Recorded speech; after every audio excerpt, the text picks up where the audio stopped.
বিশ্বনবী বিশ্বনবী মোহাম্মদ রসুল্লাহ সাল্লাল্লাহু আলাইহি ওয়াসাল্লাম, আমরা তার উম্মত, আমরা বিশ্বনবীর উম্মত।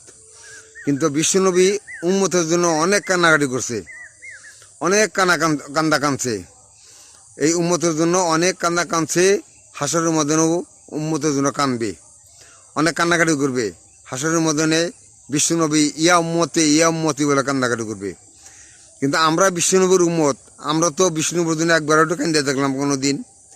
আমরা তো একটু আফসোস করে দেখলাম না বিষ্ণুনবীর জন্য? হ্যাঁ, বিষ্ণুনবীর জন্য একটু দুঃখ করে দেখলাম না কোনো দিন? তো আমরা বিষ্ণুনবীর উম্মত, আমরা কেমন উম্মত? আমরা কিসের উম্মত? বিষ্ণুনবীর উম্মত। হ্যাঁ, কাজে বিশ্বনবীর উম্মত হইতে হইলে বিশ্বনবীর জন্য দুঃখ করতে হবে, বিশ্বনবীর জন্য একটু কান্নাকান্দি করতে হবে, বিশ্বনবীর সুন্নত মোতাবেক জীবনযাপন করতে হবে। বিশ্বনবীর যে সমস্ত আদেশ দিয়ে গেছে সেই আদেশ মতো জীবনযাপন করতে হবে। কাজে বিশ্বনবী আমাদের, আর বিশ্বনবীর সাফায়াত ছাড়া কোনো মুসলমান জান্নাতে যেতে পারবে না। কোনো মুসলমান বিশ্বনবীর সাফায়াত ছাড়া জান্নাতে যাইতে পারবে না।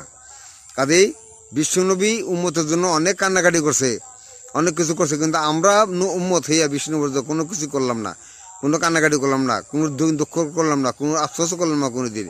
কাজে বিষ্ণুনবীর জন্য দুঃখ করতে হবে, বিষ্ণুনবীকে ভালোবাসতে হবে, বিষ্ণুনবীর সুন্নত মোতাবেক জীবনযাপন করতে হবে, বিষ্ণুনবীকে ভালোবাসতে হবে। বিষ্ণুনবীতে ভালোবাসলে কিয়ামতের ময়দানে বিষ্ণুনবীর সাফায়াত পাওয়া যাবে। বিষ্ণুনবীর সাফায়াত পাইতে হইলে তাহলে বিষ্ণুনবীর আদেশ মেনে চলতে হবে, আর বিষ্ণুনবীর মানে সুন্নত মোতাবেক জীবনযাপন করতে হবে, তাহলে বিষ্ণুনবীর সাফায়াত পাওয়া যাবে। আর বিষ্ণুনবীর সাফায়াত ছাড়া কেউ কিন্তু জান্নাতে যেতে পারবে না, কোন মুসলমান জান্নাতে যেতে পারবে না।